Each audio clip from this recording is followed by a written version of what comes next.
സ്നേഹപിതാവായ ദൈവമേ, പെന്തക്കോസ്താ തിരുനാളിന് ഒരുക്കമായി ഞങ്ങൾ പ്രാർത്ഥിക്കുകയും ദൈവവചനം പഠിക്കുകയും ദൈവവചനം കേൾക്കുകയും ധ്യാനിക്കുകയും ചെയ്യുന്ന സമയത്ത് കർത്താവെ, അങ്ങയുടെ വാഗ്ദാനമായ പരിശുദ്ധാത്മാവിനെ ഞങ്ങളുടെ മേൽ അയക്കണമെന്ന് ഞങ്ങൾ പ്രാർത്ഥിക്കുന്നു. ഇന്ന് വിശുദ്ധ ലൂക്ക എഴുതിയ സുവിശേഷത്തിലെ 11-ാമത്തെ അധ്യായത്തിലൂടെ നമുക്ക് കടന്നു പോകാം. 11-ാമത്തെ അധ്യായത്തിൽ 1 മുതൽ 5 വരെയുള്ള വാക്യങ്ങൾ നമ്മൾ വായിക്കുന്ന സമയത്ത് ശിഷ്യന്മാർ യേശുവിനോട് തങ്ങളെ പ്രാർത്ഥിക്കുവാനായിട്ട് പഠിപ്പിക്കണമേ എന്ന് പറയുന്നു. ടീച്ചേഴ്സ് ലോട്ട് ടു പ്രേ, ഞങ്ങളെ പ്രാർത്ഥിക്കുവാനായിട്ട് പഠിപ്പിക്കണമേ എന്നാണ് ശിഷ്യന്മാരും അപ്പസ്തലന്മാരും ഒക്കെ യേശുവിനോട് പറയുന്നു. യേശു അവരെ പഠിപ്പിക്കുന്നു. നിങ്ങൾ ഇങ്ങനെ പ്രാർത്ഥിക്കുവാനെന്ന് പറഞ്ഞുകൊണ്ട് പഠിപ്പിക്കുന്നു. നമുക്കറിയുന്ന ലോർഡ്സ് പ്രേയർ അല്ലെങ്കിൽ സ്വർഗസ്ഥനായ ഞങ്ങളുടെ പിതാവേ എന്ന പ്രാർത്ഥന യേശു പഠിപ്പിക്കുന്നു. നമുക്കെല്ലാവർക്കും അറിയാവുന്ന പ്രാർത്ഥനയാണ്. അതിനെക്കുറിച്ച് നമ്മൾ ഒരുപാട് കേട്ടിട്ടുമുണ്ട്. എല്ലാവർക്കും അറിയാവുന്ന മനഃപ്പാഠമാക്കിയിട്ടുള്ള പ്രാർത്ഥനയാണ്. ആവർത്തിച്ച് ചൊല്ലുന്ന പ്രാർത്ഥനയാണ്. എന്നാൽ 5 മുതലുള്ള അധ്യായത്തിൽ വാക്യങ്ങളിൽ 1 മുതൽ 4 വരെയുള്ള വാക്യങ്ങളിൽ പ്രാർത്ഥനയുടെ ശക്തിയെക്കുറിച്ച് പറയുന്നു. യേശു പഠിപ്പിച്ച പ്രാർത്ഥനയെക്കുറിച്ച് പറഞ്ഞു. സ്വർഗസ്ഥനായ പിതാവ് എന്ന പ്രാർത്ഥനയെക്കുറിച്ച് പറയുന്നു. 5 മുതലുള്ള വാക്യങ്ങളിൽ ഈ പ്രാർത്ഥനയുടെ ശക്തിയെക്കുറിച്ച് ഇവിടെ പറയുന്നു. ആ പ്രാർത്ഥനയുടെ ശക്തിയെക്കുറിച്ച് പറയുന്ന സമയത്ത് പല ആളുകൾക്കും ഇന്ന് ഒരു ചിന്തയുണ്ട്, ഈ പ്രാർത്ഥിച്ചിട്ടൊക്കെ വല്ല കാര്യമുണ്ടോ? കുറേ അച്ചടിച്ച പ്രാർത്ഥനാ പുസ്തകങ്ങൾ ആവർത്തിച്ച് പ്രാർത്ഥിക്കുന്നത് കൊണ്ടൊക്കെ എന്തെങ്കിലും പ്രയോജനമുണ്ടോ എന്നൊരു ചിന്ത പലരുടെയും മനസ്സിൽ കയറി വരാറുണ്ട്. എന്നെ അത്ഭുതപ്പെടുത്തിയ ഒരു സംഭവം ഞാൻ നിങ്ങളോട് പറയാം. നിങ്ങൾക്ക് എല്ലാവർക്കും അറിയാവുന്ന പോലെ വേളാങ്കണ്ണി പള്ളിയോട് ചേർന്നുള്ള ധ്യാനമന്ദിരത്തിൽ മലയാളത്തിൽ ധ്യാനം നടക്കുകയാണ്. ഒരു തൃശ്ശൂരിലെ ലൂർദ് പള്ളി ഇടവക അംഗമായ ഒരു സഹോദരി, കുറച്ച് പ്രായമായിട്ടുള്ള ഒരു അമ്മച്ചിയാണ്. 50-ന് മുകളിൽ പ്രായമുണ്ടാവും. അവർ പങ്കാളിയും ഒരു 60-നടുത്ത് പ്രായം തോന്നിക്കുന്നു. എനിക്ക് വയസ്സ് കൃത്യം അറിയില്ല, എന്നാലും ഏകദേശം അങ്ങനെ തോന്നിക്കുന്നു. 2 പേര് ഒരു 50-60 റേഞ്ചിൽ നിൽക്കുന്ന 2 പേര് കടന്നു വന്നു. എന്നെ വ്യക്തിപരമായിട്ട് കാണണമെന്ന് പറഞ്ഞു. കാണാൻ വന്ന സമയത്ത് ഭർത്താവ് ഒരു സഞ്ചിയും കൊണ്ടാണ് വന്നിരിക്കുന്നത്. ആ സഞ്ചിയും കൊണ്ട് വന്നിട്ട് എന്നോട് പറഞ്ഞു, എൻ്റെ ഭാര്യ നല്ല ഭക്തയായിട്ടുള്ള സ്ത്രീയാണ്, നന്നായി പ്രാർത്ഥിക്കും, എല്ലാ ദിവസവും കുർബാനയ്ക്ക് പോവും. എനിക്ക് പക്ഷേ അത്ര വലിയ വിശ്വാസമൊന്നുമില്ല. ഞാൻ ഞായറാഴ്ച മാത്രമാണ് കുർബാനയ്ക്ക് പോകാറുള്ളത്. ബിസിനസ് കുടുംബമാണ്. വീട്ടിൽ ഞാൻ ജപമാല ഒരെണ്ണം ചൊല്ലാറുണ്ട്. ഞാൻ പറഞ്ഞു നല്ലതല്ലേ എന്ന് ചോദിച്ചപ്പോൾ പറഞ്ഞു, എൻ്റെ പ്രശ്നം അതല്ല എന്ന് പറഞ്ഞുകൊണ്ട് ഈ സഞ്ചിയിൽ നിന്ന് ഏകദേശം 60ഓളം പ്രാർത്ഥനാ പുസ്തകങ്ങൾ പുറത്തേക്കിട്ടു. ആ പുറത്തേക്കിട്ട സമയത്ത് ഞാൻ ചോദിച്ചു ഇതെന്താണെന്ന് ചോദിച്ചു. അപ്പോൾ പറഞ്ഞു, ഭാര്യ എല്ലാ കൊല്ലവും 2-3 ധ്യാനത്തിന് കേരളത്തിലെ ഏതെങ്കിലും ഒരു ധ്യാനമന്ദിരത്തിൽ പോകും. ആ പോകുന്ന സമയത്ത് മിക്കവാറും ഈ ധ്യാനമന്ദിരത്തിലെ ഡയറക്ടറച്ചന്മാർ ആ ധ്യാനമന്ദിരവുമായി ബന്ധപ്പെട്ട ഒരു പ്രാർത്ഥനാ പുസ്തകമുണ്ട്, ഇത് മേടിച്ച് ഈ പ്രാർത്ഥനകളൊക്കെ ചൊല്ലണം എന്ന് നിർദ്ദേശിക്കും സ്വാഭാവികമായിട്ട്. അപ്പോൾ ആ പ്രാർത്ഥനാ പുസ്തകം മേടിക്കും. അങ്ങനെ കേരളത്തിലെ 65ഓളം ധ്യാനമന്ദിരങ്ങളിൽ, പ്രമുഖ ധ്യാനമന്ദിരങ്ങളൊക്കെ ധ്യാനിക്കാൻ പോയി. അവിടുത്തെ ഡയറക്ടറച്ചന്മാരോ ആ ധ്യാനമന്ദിരത്തിൽ നിന്ന് പ്രസിദ്ധീകരിച്ചതുമായ പ്രാർത്ഥനാ പുസ്തകങ്ങൾ അവിടുന്ന് വാങ്ങിക്കൊണ്ടുവരും.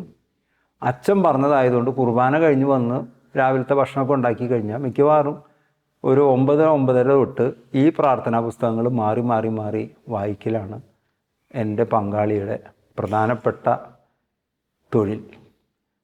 ഇനി ഉച്ചയ്ക്ക് ഭക്ഷണം തയ്യാറാക്കണം, ഒരു 12 മണിക്ക് ഭക്ഷണം തയ്യാറാക്കണം. ഭക്ഷണമൊക്കെ തയ്യാറാക്കി കഴിഞ്ഞാൽ വീണ്ടും ഈ പ്രാർത്ഥന തുടങ്ങി. എന്നിട്ട് പ്രാർത്ഥിക്കാൻ സമയമില്ല എന്നാണ് പറയുന്നത്. ഇത് വീട്ടിൽ മുഴുവൻ അസ്വസ്ഥത ആയിരിക്കുകയാണ്.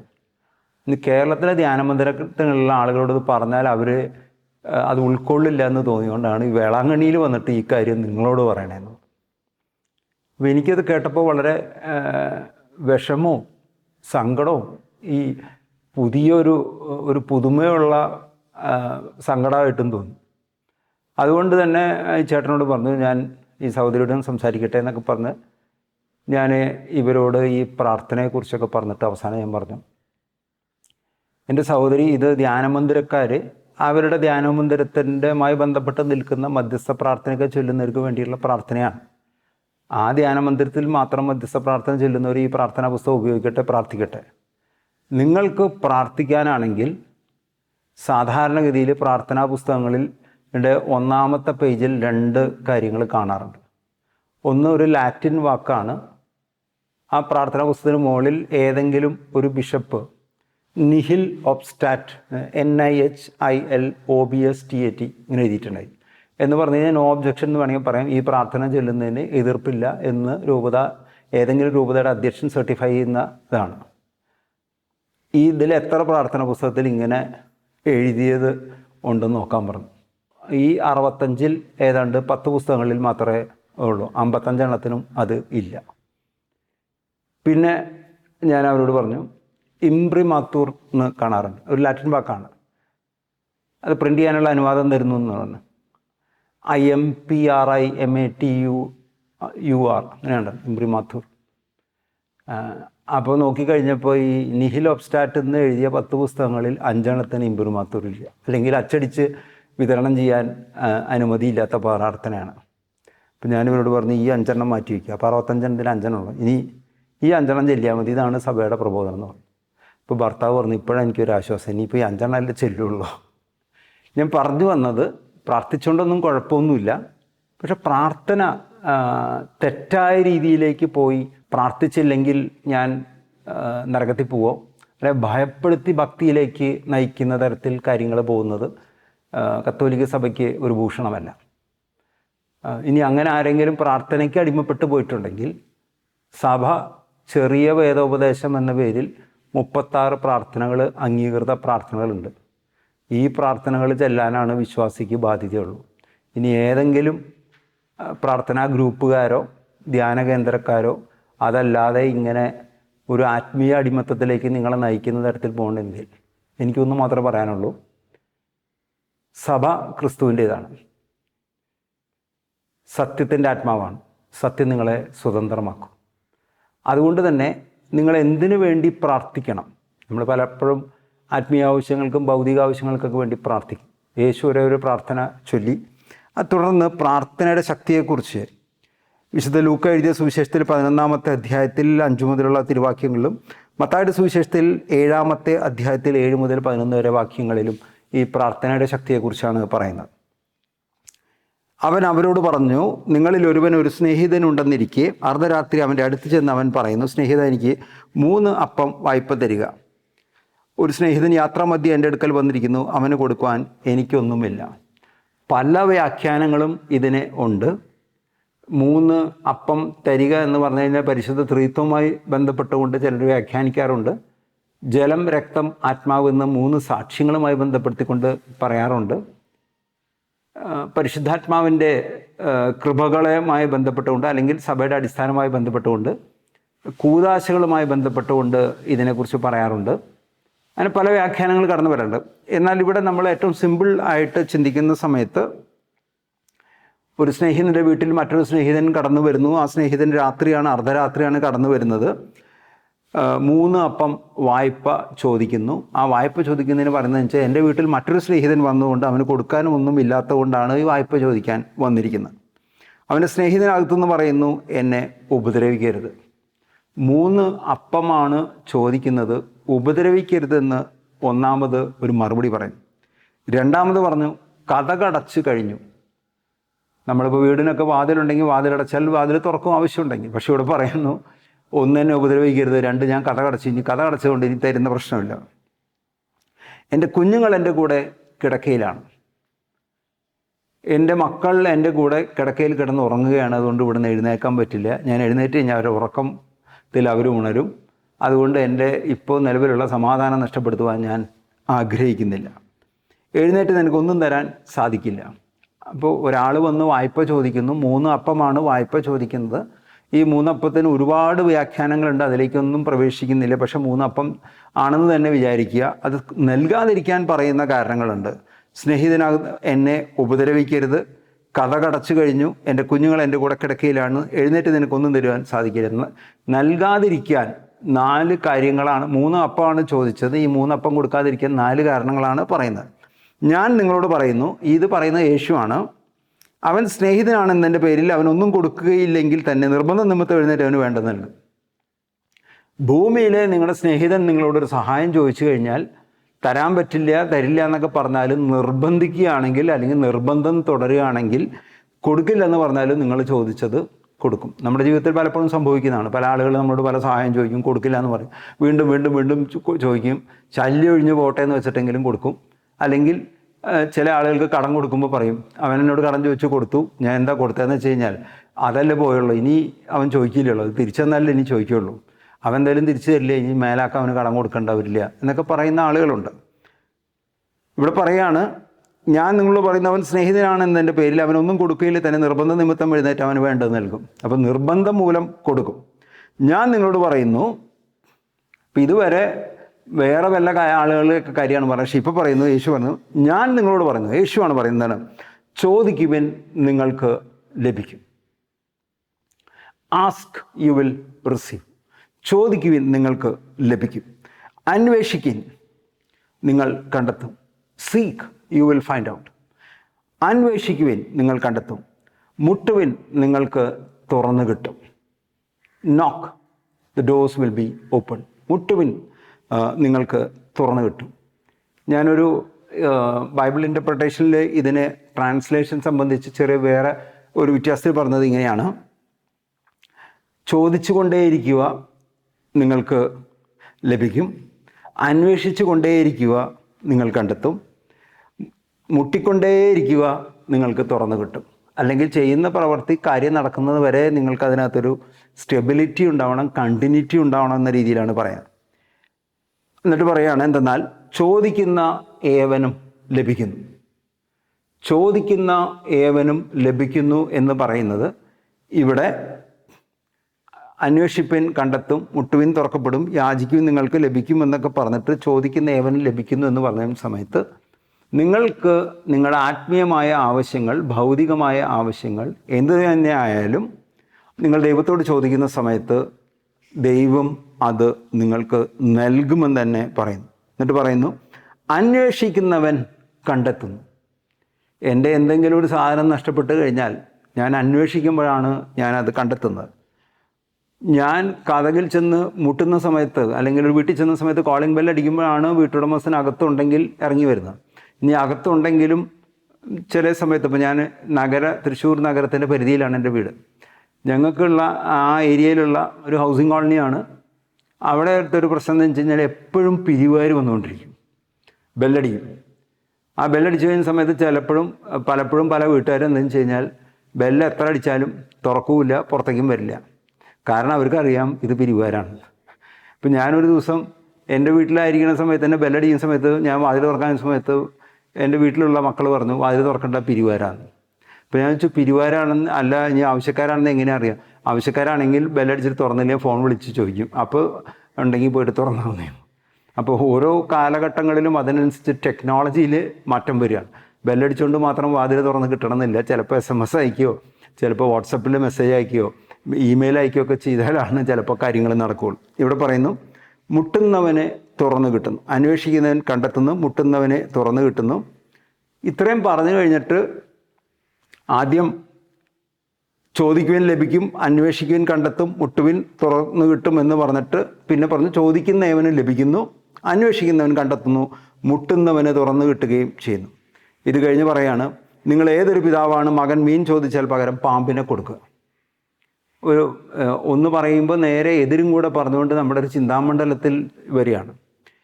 നിങ്ങളിൽ ഏതൊരു പിതാവാണ് മകൻ മീൻ ചോദിച്ചാൽ പകരം പാമ്പിനെ കൊടുക്കുക? ഏതെങ്കിലും അപ്പൻ മോൻ മീൻ ചോദിച്ചാൽ പാമ്പിനെ കൊടുക്കും? മീനുണ്ടെങ്കിൽ മീൻ കൊടുക്കും, മീനില്ലെങ്കിൽ ഇല്ല എന്ന് പറയും. അല്ലാണ്ട് മീൻ ചോദിച്ചു കഴിഞ്ഞാൽ പോയിട്ട് പാമ്പിനെ പിടിച്ച് മോന് കൊണ്ട് ഏതെങ്കിലും അപ്പൻ കൊടുക്കുമോ? ഒരിക്കലും കൊടുക്കില്ല. മുട്ട ചോദിച്ചാൽ പകരം തേളിനെ കൊടുക്കും. മുട്ട തിന്നണം, അല്ലെങ്കിൽ പ്രോട്ടീൻ വേണം, ആരോഗ്യം വേണം, മുട്ടയുടെ മഞ്ഞ തിന്നണം, അല്ലെങ്കിൽ വെള്ളം മാത്രം തിന്നണം എന്നൊക്കെ പറയുന്ന പല ആളുകളുണ്ട്.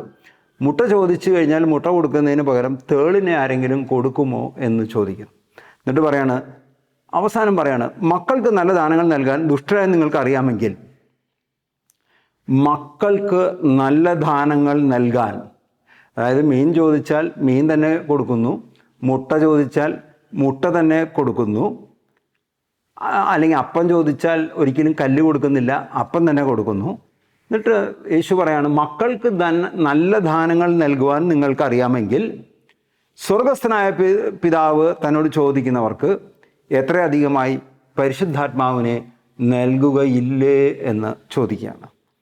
എന്ന് പറഞ്ഞാൽ ഇത്രയും നേരം പറഞ്ഞ കാര്യങ്ങൾക്ക് പരസ്പര വിരുദ്ധമായ ഒരു കൺക്ലൂഷനിലേക്ക് എത്തുകയാണ്.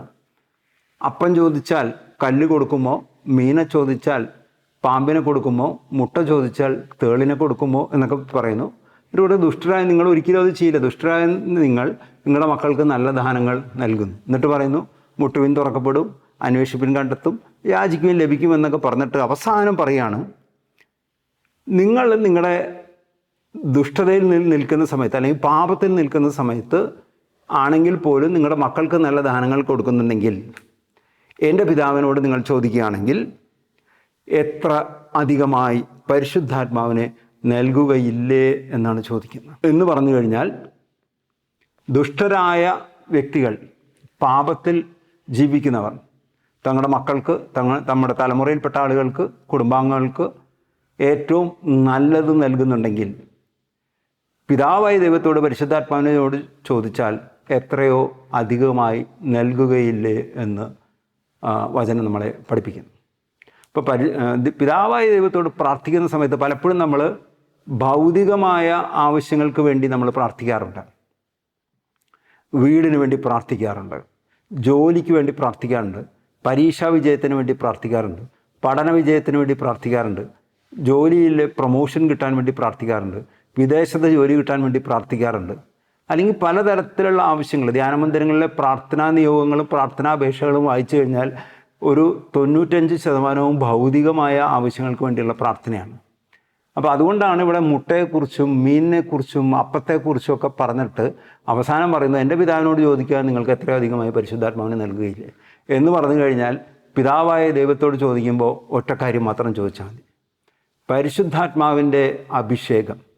കത്തോലിക്കരായിട്ടുള്ള ആളുകളുടെ ഇടയിൽ വന്നിട്ടുള്ള ഒരു തെറ്റിദ്ധാരണ ചിലരെടുക്ക് എങ്ങനെ ഉള്ളതെന്ന് വെച്ച് കഴിഞ്ഞാൽ, ഞാൻ ജ്ഞാനസ്നാനം സ്വീകരിച്ചു, ആ ജ്ഞാനസ്നാനം സ്വീകരിച്ച സമയത്ത് ഞാൻ പരിശുദ്ധാത്മാവിനെ സ്വീകരിച്ചു, പരിശുദ്ധാത്മാവ് എൻ്റെ ഉള്ളിലുണ്ട്, ഇനിയിപ്പോൾ ഞാൻ പരിശുദ്ധാത്മാവിന് ചോദിക്കേണ്ട കാര്യമുണ്ടോ? ഇതാണ് കരിസ്മാറ്റിക് മേഖലയിൽ നിൽക്കുന്ന ചില ബുദ്ധിജീവികളായിട്ടുള്ള ആളുകളുടെ ചോദ്യം. ഞാൻ പരിശുദ്ധാത്മാവിനെ സ്വീകരിച്ചതാണ്, ഇനിയിപ്പോൾ ഞാൻ പരിശുദ്ധാത്മാവിനെ ചോദിക്കേണ്ട കാര്യമില്ല. 2, ഞാൻ ആദ്യ കുർബാന സ്വീകരണത്തിനോടനുബന്ധിച്ച് കൺഫർമേഷൻ നടത്തി കഴിഞ്ഞ സമയത്ത് പരിശുദ്ധാത്മാവ് എൻ്റെ ഉള്ളിൽ ഉണ്ട് എന്ന് സ്ഥിരീകരിക്കപ്പെട്ടിരിക്കുന്നു.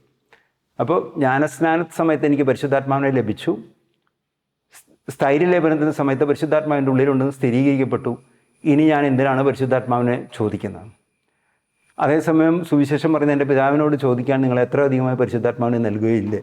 നമ്മൾ ഇതിനെ എങ്ങനെയാണ് ഈ വിഷയത്തെ മനസ്സിലാക്കേണ്ടത്? നമ്മൾ ജ്ഞാനസ്നാനം സ്വീകരിക്കുന്ന സമയത്ത് പരിശുദ്ധാത്മാവിനെ സ്വീകരിച്ചു, കുമ്പസാരിച്ച് ആദ്യ കുർബാന സ്വീകരിക്കുന്ന സമയത്ത് പരിശുദ്ധാത്മാവിൻ്റെ പുതുക്കം സംഭവിച്ചു, സ്ഥൈര്യലേപന സമയത്ത് പരിശുദ്ധാത്മാവിന് സ്ഥിരീകരണം സംഭവിച്ചു. പിന്നെ എന്തിനു വേണ്ടിയാണ് ചോദിക്കേണ്ടത് എന്നുള്ളതാണ് ആളുകളുടെ മുൻപിലുള്ള ഒരു ആത്മീയ വിഷയം. ഇത് ചോദിക്കേണ്ട കാര്യമില്ല എന്ന് പറയുന്ന ആളുകൾ, ചോദിക്കണമെന്ന് പറയുന്ന ആളുകൾ, ഈ 2 ചേരി പോലെ പിരിഞ്ഞ് കരിസ്മാറ്റിക് മേഖലയിലുള്ളിൽ വാദപ്രതിവാദങ്ങൾ നടക്കുന്നു. നമ്മൾ മനസ്സിലാക്കേണ്ട ഒരു കാര്യം, പരിശുദ്ധാത്മാവിനെ നമ്മൾ സ്വീകരിച്ചു, സ്ഥൈര്യലേപനം കഴിഞ്ഞു, ഓരോ തവണ കുമ്പസാരിച്ച് വിശുദ്ധ കുർബാന സ്വീകരിക്കുമ്പോഴും ഈ പരിശുദ്ധാത്മാവിൻ്റെ ഒരു പുതുക്കം സംഭവിക്കുന്നു. പക്ഷെ പലപ്പോഴും ഞാൻ ചെയ്ത പാപം തന്നെ, കുമ്പസാരം കഴിഞ്ഞിട്ട് ഒരു കുമ്പസാരത്തിൽ പറഞ്ഞ പാപം തന്നെ പിന്നീട് അതേ പാപം തന്നെ ആവർത്തിക്കുന്നു, അടുത്ത കുമ്പസാരത്തിൽ പറയുന്നു. ഇതൊരു സ്ഥിരം ആവർത്തിക്കപ്പെടുന്ന സ്വഭാവമായി മാറുന്നുണ്ടെങ്കിൽ പലപ്പോഴും സംഭവിക്കുന്നത് പരിശുദ്ധാത്മാവിൻ്റെ കൃപകളും വരങ്ങളും ഫലങ്ങളും ദാനങ്ങളും നമ്മുടെ ഉള്ളിലുണ്ടെങ്കിലും അത് നിർവീര്യമായി പോകുന്നു. അങ്ങനെ നിർവീര്യമായി പോകുന്നുണ്ടെങ്കിൽ പരിശുദ്ധാത്മാവിലൂടെ നമുക്ക് ലഭിക്കുന്ന സഹായം ലഭിക്കാതെ പോകുന്നു. പരിശുദ്ധാത്മാവ് ഒരു വ്യക്തിയുടെ ഉള്ളിൽ വരുന്ന സമയത്ത് പറയുന്നത് പാപത്തെക്കുറിച്ചും നീതിയെക്കുറിച്ചും ന്യായവിധിയെക്കുറിച്ചും പഠിപ്പിക്കും. പരിശുദ്ധാത്മാവ് നിങ്ങളെ പഠിപ്പിക്കുകയും അനുസ്മരിപ്പിക്കുകയും ചെയ്യും. പരിശുദ്ധാത്മാവ് സത്യത്തിൻ്റെ ആത്മാവാണ്, സത്യത്തിൻ്റെ പൂർണ്ണതയിലേക്ക് നിങ്ങളെ നയിക്കും. സത്യം നിങ്ങളെ സ്വതന്ത്രമാക്കും. പൈശാചിക പീഡയിൽ നിന്ന് നിങ്ങളെ മോചിപ്പിക്കും. മറ്റുള്ളവർക്ക് വേണ്ടി പ്രാർത്ഥിക്കുവാനും പ്രാർത്ഥന വഴി അവർ വിടുവിക്കപ്പെടാനും അനുഗ്രഹങ്ങൾ അവർക്ക് ചൊരിയുവാനും വേണ്ടി സാധിക്കുന്നു. ഇങ്ങനെയുള്ള പരിശുദ്ധാത്മാവിലൂടെ സംഭവിക്കുന്ന മറ്റു കാര്യങ്ങൾ പലപ്പോഴും പരിശുദ്ധാത്മാവ് നിർവീര്യമായി പോകുന്ന സമയത്ത് നമ്മളിലൂടെ പ്രവർത്തനരഹിതമായി പോകുന്നു. അതുകൊണ്ട് തന്നെ ദൈവത്തിൻ്റെ പരിശുദ്ധാത്മാവിന് നമ്മളിൽ ഒരു പുതിയ കൃപ, പുതിയ വരം, പുതിയ ദാനങ്ങൾ, പുതിയ ഫലങ്ങൾ പുറപ്പെടാൻ വേണ്ടി നമ്മൾ പ്രാർത്ഥിക്കുന്ന ദിവസങ്ങളാണിത്. യേശു തൻ്റെ ശിഷ്യന്മാരെ ഉത്ഥാനത്തിന് ശേഷം 40 ദിവസം പഠിപ്പിച്ചു. ഈ വർഷം ഏപ്രിൽ 20 മുതൽ മെയ് 29 വരെയുള്ള ദിവസങ്ങളാണ് ഈ 40 ദിവസത്തിൻ്റെ യേശുവിൻ്റെ ഇൻറ്റൻസീവ് കാറ്റീസത്തിൻ്റെ സമയം. ഇത് കഴിഞ്ഞാൽ യേശു ശിഷ്യന്മാരോട് പറഞ്ഞത് നിങ്ങൾ കാത്തിരുന്ന് പ്രാർത്ഥിക്കാനാണ് പറഞ്ഞത്. സഹായകനായ പരിശുദ്ധാത്മാവിന് വേണ്ടി കാത്തിരുന്ന് പ്രാർത്ഥിക്കുക. ആ ദിവസങ്ങളാണ് മെയ് 30 മുതൽ ജൂൺ 8 വരെയുള്ള ദിവസങ്ങൾ. പരിശുദ്ധാത്മാവിൻ്റെ നൊവേന ചൊല്ലി പ്രാർത്ഥിക്കേണ്ട ദിവസങ്ങളാണ്. പരിശുദ്ധാത്മാവിനെ സ്വീകരിക്കാൻ വേണ്ടി എന്താണ് പരിശുദ്ധാത്മാവ്, പരിശുദ്ധാത്മാവിൻ്റെ കൃപകളും വരങ്ങളും ഫലദാനങ്ങളെക്കുറിച്ച് മനസ്സിലാക്കേണ്ട ദിവസങ്ങളാണ്. പഴയ നിയമത്തിൽ പരിശുദ്ധാത്മാവ് എങ്ങനെ പ്രവർത്തിച്ചു എന്ന് മനസ്സിലാക്കേണ്ട ദിവസങ്ങളാണ്. പുതിയ നിയമത്തിൽ എങ്ങനെയാണ് യേശു പരിശുദ്ധാത്മാവിനെക്കുറിച്ചുള്ള പ്രബോധനങ്ങൾ നൽകിയതെന്ന് മനസ്സിലാക്കേണ്ട സമയങ്ങളാണ്. മാത്രമല്ല ഒരു പുതിയ സൃഷ്ടിയാവുക എന്നതാണ് പരമപ്രധാനമെന്നാണ് പറഞ്ഞത്. ദൈവത്തിൻ്റെ പരിശുദ്ധാത്മാവ് നമ്മളുള്ളിൽ കടന്നു വരുന്ന സമയത്ത് നമ്മളൊരു പുതിയൊരു സൃഷ്ടിയായി മാറുന്നു. സഭയുടെ പൊതുനന്മയ്ക്ക് വേണ്ടി നൽകുന്ന ദാനങ്ങൾ നമ്മളിലൂടെ പ്രവർത്തിക്കുകയും വെളിപ്പെടുകയും അത് വീര്യപ്രവൃത്തികൾ ചെയ്യുന്നതും അത്ഭുതങ്ങൾ ചെയ്യുന്നതിനൊക്കെ അത് ഇടയാക്കുകയും ചെയ്യും. പലപ്പോഴും നമുക്ക് തോന്നും വലിയ ശുശ്രൂഷകരിലൂടെയാണ് പല കാര്യങ്ങളും സംഭവിക്കുക എന്നുള്ളത്. ദൈവം തിരഞ്ഞെടുത്തൊരു വ്യക്തി സുവിശേഷ വേലയുമായി കടന്നു പോകുന്ന സമയത്ത് ആരിലൂടെയും അത്ഭുതങ്ങളും അടയാളങ്ങളും സംഭവിക്കും. അത് സ്ഥിരമായിട്ട് സംഭവിക്കണമെന്നില്ല, ചിലപ്പോൾ ഒരു പ്രാവശ്യമേ സംഭവിക്കുകയുള്ളൂ. അത് ആ പ്രത്യേക സാഹചര്യത്തിൽ അത് ആവശ്യമായതുകൊണ്ടാണ് ദൈവം അപ്രകാരം ആ വ്യക്തിക്ക് ഒരു കൃപ കൊടുക്കുന്നത്. അതുകൊണ്ട് തന്നെ യേശുവിൻ്റെ പ്രബോധനം സ്വർഗസ്ഥനായ പിതാവ് തന്നോട് ചോദിക്കുന്ന എല്ലാവർക്കും എത്ര അധികമായി പരിശുദ്ധാത്മാവിനെ നൽകുകയില്ലേ. കാത്തിരുന്ന് പ്രാർത്ഥിക്കുക. യേശു തൻ്റെ ശിഷ്യന്മാരോട് പറഞ്ഞു, നിങ്ങൾ നഗരം വിട്ട് പോകരുത്. നിങ്ങൾ യൂദയായാലും സമരിയായാലും ജെറുസലേമിലൊക്കെ എനിക്ക് സാക്ഷിയാവേണ്ട ആളുകളാണ്. ആ സാക്ഷിയാവുന്നതിന് മുമ്പ് നിങ്ങൾ ഒരു ശാക്തീകരണം സംഭവിക്കണം. ആ ശാക്തീകരണം സംഭവിക്കുക എന്ന് പറഞ്ഞു കഴിഞ്ഞാൽ വചനം ഹൃദിസ്ഥമാക്കുകയും വചനം ആവർത്തിച്ച് പറയാനും ഇടയാക്കണം. പരിശുദ്ധാത്മാവ് പലരിലും വരുന്ന സമയത്ത് പലതരത്തിലാണ് പ്രവർത്തിക്കുക. എൻ്റെ ജീവിതത്തിൽ ദൈവത്തിൻ്റെ ആത്മാവ് എന്ന് പ്രവർത്തനം ആരംഭിച്ച സമയത്ത് ഉണ്ടായത്, ഒന്ന് തിരുവചനം വായിക്കാനുള്ള ആകാംക്ഷയും തീവ്രമായ ആഗ്രഹം എൻ്റെ ഉള്ളിൽ ജനിച്ചു. അതുകൊണ്ട് തന്നെ ബൈബിൾ 104 പ്രാവശ്യം ഫുൾ ടെക്സ്റ്റ് വിവിധ ഭാഷകളിൽ വായിക്കാനുള്ള കൃപ ദൈവം എനിക്ക് തന്നു.